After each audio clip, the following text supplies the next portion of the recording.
Hi hello नमस्कार मंडळी, स्नेहलता संदीप या चॅनलमध्ये मी स्नेहलता. आज माझ्या नंदनबाईंनी गावावरून काय काय आणलेलं आहे ते सगळं मी तुम्हाला दाखवते. त्या सगळ्यात आधी पपई आणलेली आहे, त्यानंतर भरपूर असा कढीपत्ता आणलेला आहे, त्यानंतर ही राख आहे, सगळ्यात महत्त्वाची गोष्ट.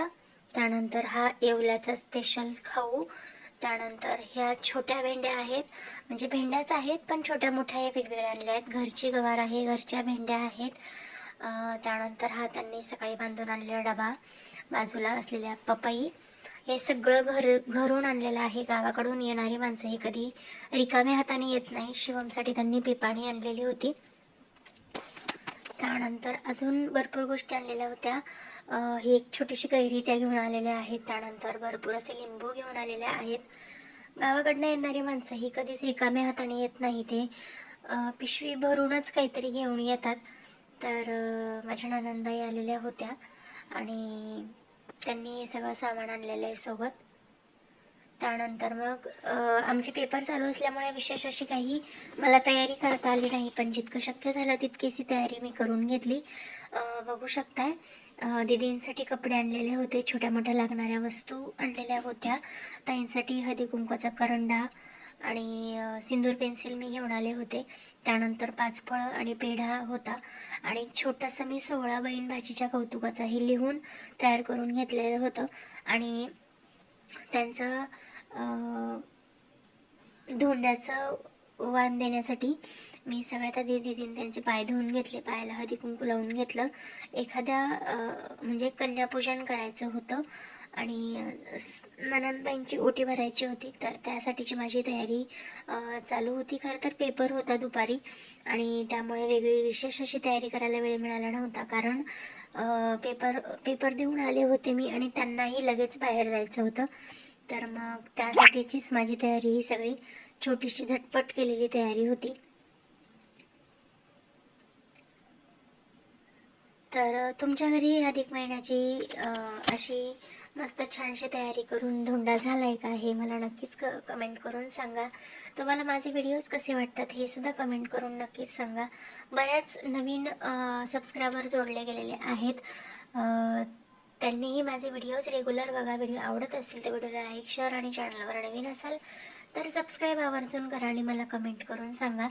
त्यानंतर सगळ्यात आधी मी दीदींसाठी आणलेल्या सगळ्या छोट्या मोठ्या वस्तू त्यांना देऊन घेतल्या.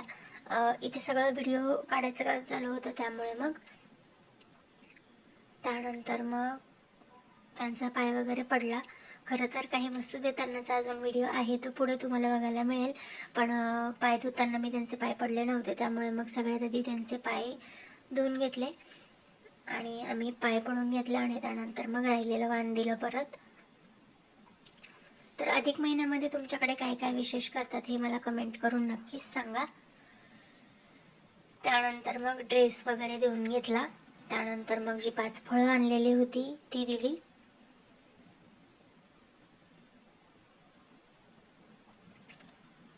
तर एक गोड सोहळा असतो, गोड आनंदाचा क्षण असतो आणि तो अगदी आनंदाने जगता आला पाहिजे.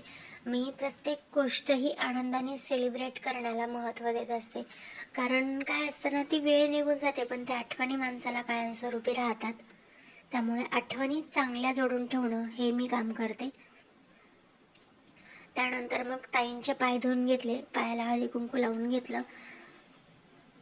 खरं तर आपण आपलं आयुष्य जगत असताना आपल्याला आपल्या मोठ्यांचे आशीर्वाद मिळणं खूप गरजेचं असतं. तर जसं की मी आधीसुद्धा सांगितलेलं होतं, शिवमच्या बाबांपेक्षा ताई मोठ्या आहेत, त्याच्यामुळे त्यांचा मानही मोठा आहे आणि तो आयुष्यभर मी जपण्याचा नक्कीच प्रयत्न करणार आहे. त्यांचं जे आहे ते त्यांना सगळं मिळू देत. हेच मी कायमस्वरूपी म्हणणार आहे मी. त्यानंतर मग आम्ही दोघींनी हळदी कुंकू करून घेतलं आणि त्यांना जी साडी आणलेली होती ती देऊन घेतली. अगदी छोटासा असा आमचा अधिक महिन्याचा कार्यक्रम पार पडला. तुमच्याकडे तुम्ही हे सेलिब्रेशन केलं आहे का? तुमच्याकडे कसं सेलिब्रेशन केलं हे सुद्धा कमेंट करून मला नक्कीच सांगा. माझा व्हिडिओ तुम्हाला आवडला असेल तर व्हिडिओला लाईक करा, शेअर करा आणि व्हिडिओ शेवटपर्यंत नक्की बघा आणि कमेंट करून मला नक्कीच सांगा माझा व्हिडिओ तुम्हाला कसा वाटतोय ते. त्यानंतर मग त्यांना आणलेली साडी देऊन घेतली आणि त्यानंतर मग शिवमच्या बाबांनी पाया वगैरे पडले. त्यानंतर मग दीदीसाठी आम्ही ज्या छोट्या छोट्या गोष्टी आणलेल्या होत्या, जसे की साधेच पैंजण घेतलेले होते, पण देव कृपा करो आणि मी अशी प्रार्थना केलेली आहे की पुढच्या धोंड्यापर्यंत मी त्यांना चांदीचे पैंजण करू शकते, इतकं माझं आर्थिक नियोजन व्यवस्थित असू देत. यावर्षी गाडी घेतली त्यामुळे बऱ्यापैकी खर्च झालेला आहे, तरी पण जितकं शक्य होईल तितकं केलेलं आहे. पण अजून चांगलं मला त्यांचं अधिक महिन्याचं हे सगळं सेलिब्रेशन करायचं होतं, पण अगदी घाईघाईमध्ये माझे पेपर चालू असल्यामुळे मला फार असं मोठं काही नियोजन करता आलं नाही. पण मी 2-3 दिवसांनी नियोजन करण्याचा प्रयत्न करणार आहे. जर भाऊ आलेच तर सगळं पुरणपोळीचं जेवण वगैरे या सगळ्या गोष्टींचं नियोजन मी नक्कीच करेन. तर दीदींसाठी जे पैंजण आणलेले होते, जो हार आणलेला होता, ते सगळं मी त्यांना घालून दिलं. आणि लहान मुलांचाही आनंद त्यातच असतो, खूप मोठ्या मोठ्या गोष्टींच्या अपेक्षा त्यांनाही नसते. त्यानंतर मग त्यांना सोडायला शिवमचे बाबा चालले होते. जातानाचा व्हिडिओ मी शूट केला नव्हता, पण शिवम इतका रडत होता ना की त्याला खूप रडायला येत होतं, त्यामुळे त्याचा व्हिडिओ शूट घेतला मी. बघू शकतो तो वरती उभा राहून राहून बघतोय की आता चालली आहे म्हणून, आणि रडतही होता तो. लहान मुलं खूप निरागस असतात, त्यांच्या भावनाही तितक्याच निरागस असतात. तर शिवमचे बाबा त्यांना सोडायला चालले होते. तर त्यानंतर मग आम्ही दुसऱ्या दिवशी सकाळी जी कार आणलेली आहे, कारला बॅक साईडला यल लावून घेतला. म्हणजे शिवमचे बाबा अजून नवीन नवीन शिकत आहेत, म्हणजे बऱ्यापैकी त्यांना खूप छान गाडी चालवता येते, पण एक सेफ्टी म्हणून असावं. पाठीमागच्यालाही समजतं की नवीन गाडी चालवणारे आहेत म्हणून, त्यामुळे मग पाठीमागे यल असं लावून घेतलं रेड कलरने. त्यानंतर मग शिवमचे बाबा मी शिवमच्या बाबांना गाडी ज्या दिवशी आणली त्या दिवशी पहिल्यांदा त्यांना गाडी चालवताना बघितलं आणि त्यानंतर मग मला हे कळलं की ते गाडी चालवू शकतात, त्यामुळेच मग हा छोटासा व्हिडिओ घेतलेला आहे. तर मैत्रिणींनो, तुम्ही माझे व्हिडिओ रेग्युलर बघा. व्हिडिओ कसे वाटतात हे मला कमेंट करून सांगा. व्हिडिओ आवडत असतील तर व्हिडिओला लाईक करा, शेअर करा.